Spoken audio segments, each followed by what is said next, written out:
Bonjour à tous, merci d'être parmi nous et surtout merci à Michèle Le Sieur, qui Bonjour, est merci. présidente du directoire de Supersonic Imagine. Alors, comme nous avons peu de temps, peut-être que vous pourriez nous présenter rapidement votre société et ses activités. Donc la société Supersonic Imagine a été créée en 2005. Elle est basée à Aix-en-Provence. Et en fait, elle a développé un échographe pour de l'imagerie médicale. Donc nos clients sont les hôpitaux, les radiologues, les médecins. Et en fait, notre particularité d'innovation, on a développé une technologie qu'on appelle ultra rapide, qui nous permet d'acquérir beaucoup plus d'images que les échographes classiques. On acquiert 20 000 images par seconde, quand nos concurrents acquièrent entre 500 et 700. Le gros avantage surtout, c'est que ça permet de faire des mesures que les autres ne savent pas faire, et notamment la mesure de la dureté des tissus, ce qui permet de mesurer la dureté d'une tumeur, par exemple, et notamment pour le sein. Ça permet d'éviter à peu près la moitié des biopsies inutiles qu'on fait aujourd'hui en suspicion d'un cancer et qui s'avèrent négatives. Donc grâce à ça, on peut supprimer la moitié de ces biopsies-là, également pour le foie, par exemple. D'accord. Alors, dans votre chiffre d'affaires, il y a une partie produit, matériel, et une partie service qui est, elle, très dynamique. Alors, en quoi consiste la partie service ? Alors la partie service est une partie service au sens contrat de maintenance et réparation. Et donc on a un phénomène en service qui est une augmentation du chiffre d'affaires liée à l'augmentation de la base installée. Donc plus vous avez de produits installés et plus vous avez naturellement des contrats de maintenance, de service et ou des réparations. Et d'autre part, on a un deuxième phénomène qui est celui de la marge de cette activité, c'est-à-dire que pour pouvoir assurer le service sur site, on est obligé d'envoyer des techniciens sur site dans les hôpitaux ou chez les radiologues. Et vous avez un phénomène d'économie d'échelle, c'est-à-dire quand vous avez une base installée qui grossit, vous avez de plus en plus de matériel pour un seul technicien, ce qui fait que la marge, mécaniquement, de l'activité augmente. Donc on a le double effet, on va dire, qui se coule, qui est l'augmentation du chiffre d'affaires qui suit l'augmentation de la base installée, et également l'augmentation de la marge qui, elle, est liée à une économie d'échelle et à plus de machines par technicien, finalement. D'accord.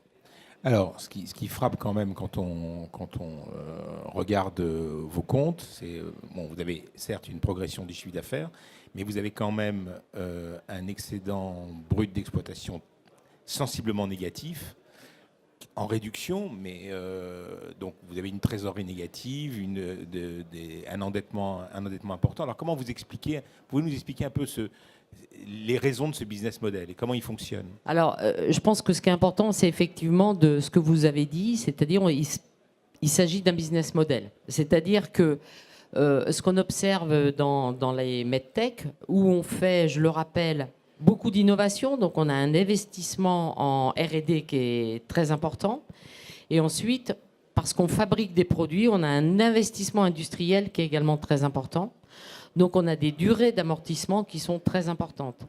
Aujourd'hui, et ce n'est pas le cas que chez nous, hein, c'est le cas, je veux dire, les grands de l'imagerie, que sont des Philips, des General Electric, des Toshiba, Canon, Siemens, ils ont eux aussi des amortissements qui sont sur plus d'une dizaine d'années de leur plateforme, qu'il s'agisse d'IRM, d'échographes, de choses comme ça. Donc ce business model, il n'est pas propre au medtech, sauf que quand vous avez une société qui existe depuis des dizaines d'années et qu'en est à la 5e ou 6e génération d'amortissement capitalisation, ça ne se voit pas dans ses comptes. Nous, comme on en est encore qu'à la partie CAPI et début d'amortissement de la première génération, ben, on n'a que ce résultat-là. D'où l'importance pour ces sociétés-là de regarder l'EBITDA. Le véritable indicateur de ces sociétés-là, c'est vraiment l'EBITDA, parce que lui, il intègre cette partie amortissement, oui, capitalisation.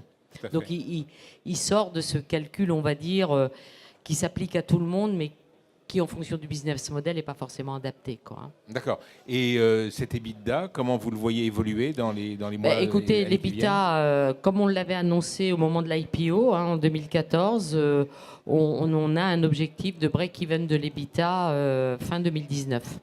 Donc, D'accord. et après, le reste suivra, quoi, hein. D'accord. Et votre situation de trésorerie, vous pouvez nous en dire un peu plus? Écoutez, à fin juin, on était à 9 millions d'euros, hein, de trésorerie. Oui. Et là, on est dans une phase, comme on l'a annoncé d'ailleurs à la dernière presse release des résultats de Q3.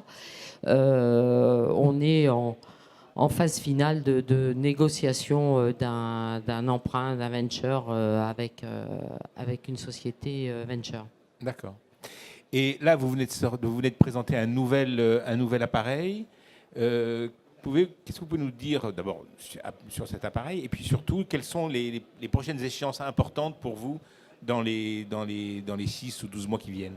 Alors, je voudrais quand même insister sur cette nouvelle génération d'appareils parce que c'est quand vous êtes monoproduit, une transition vers le remplaçant, c'est toujours quelque chose d'important et c'est toujours une année difficile parce qu'il y a toujours une année de transition un petit peu compliquée où les clients attendent le nouveau produit et achètent plus l'ancien. D'ailleurs, c'est quelque chose qu'on voit sur les résultats de vente de notre 3e trimestre. Même si c'est classique, l'impact est forcément important pour une société comme la nôtre. Donc, sur ce nouveau produit, 2 choses. La première, c'est qu'on a une technologie qui repose essentiellement sur de l'informatique. On a des puissances de calcul importantes, mais elles n'étaient plus suffisantes par rapport aux choses qu'on veut développer dans l'avenir. Et le deuxième point clé sur cette machine, c'est également l'ergonomie. On a énormément travaillé l'ergonomie. Si vous avez passé une échographie, on est souvent nombreux à avoir passé une échographie, vous avez le fameux trackball, la boule là, qu'on remue pour vous promener dans l'image, vous savez. Ça existe depuis que l'échographe existe, depuis 30 ans à peu près. Et ça, on l'a supprimé. On a remplacé par un touchpad. Alors on peut se dire, bon, finalement, c'est pas une grosse différence, sauf que on a intégré dans ce touchpad non seulement le fait de bouger, se mouvoir dans l'image, mais également un certain nombre de mesures et d'actions qu'aujourd'hui, on ne fait qu'en allant appuyer sur des boutons qui se trouvent sur la plateforme, sur l'échographe. Alors ça a 2 impacts. Le premier, c'est que ça prend plus de temps parce qu'à chaque fois, même si vous avez l'habitude d'utiliser votre machine, vous regardez où est le bouton pour appuyer dessus. Mine de rien, quand vous le faites plein de fois sur un même patient, ça prend beaucoup de temps. La deuxième chose, c'est qu'en fait, ça défocalise le clinicien de ce qu'il est en train de regarder, puisqu'en fait, il quitte l'image pour aller regarder le bouton. Donc ça a un impact aussi sur la focalisation du clinicien sur son image et sur son patient. Donc on a développé cette partie-là. Et aujourd'hui, je veux dire, ce pad qu'on a mis au point qui s'appelle Sonic Pad, il est effectivement innovant puisqu'on a pu déposer un brevet dessus. Donc on n'a pas simplement pris un pad dans le commerce, c'est beaucoup plus compliqué que ça. Et aujourd'hui, on a fait des études de ce qu'on appelle workflow, dans le monde de la médecine, c'est-à-dire combien je passe de patients dans le même temps. Et uniquement grâce à ce côté disruptif en ergonomie, on gagne 20% sur un examen. 20% de temps. Quand vous faites 50 patients par jour, ça veut dire que vous pouvez en passer 10 de plus, quand même. Donc c'est colossal. Je veux dire, l'impact, il est énorme. Pourquoi ? Parce qu'aujourd'hui, tous les systèmes de santé sont confrontés au fait que vous avez de plus en plus de patients traités, avec de moins en moins de médecins. Donc l'équation, elle est toujours un petit peu compliquée. Donc ça fait partie des choses pour lesquelles on les aide. Ça, sur la partie ergonomie. Et après, la partie pour se projeter maintenant et pour répondre à la dernière partie de la question, en fait, toute la partie augmentation de la puissance de calcul va nous permettre de développer des biomarqueurs ultrasons qui vont beaucoup être orientés sur le foie. C'est-à-dire qu'aujourd'hui, on a effectivement une mesure de la dureté du foie qui répond parfaitement à la fibrose, mais les choses sur lesquelles on est en train de travailler vont nous permettre de pouvoir qualifier la NASH et la stéatose. Donc ça fait partie des choses où on a démarré les études cliniques sur 2 sites, à Beaujon et à Necker, à Paris. D'accord. Bon, on n'a plus beaucoup de temps malheureusement, mais il y a une question que je voulais quand même vous poser. Votre activité géographiquement, quelles sont les principales zones où vous Alors, opérez? la première zone sur laquelle on est très actif, c'est la Chine. La Chine représente plus de 38% de notre chiffre d'affaires. Et je tiens à préciser qu'il ne s'agit pas d'une joint venture, mais que c'est une filiale que nous avons en Chine. On ne produit pas en Chine, on ne développe pas en Chine, on vend en Chine. Donc ça représente, oui, plus de 38% de notre chiffre.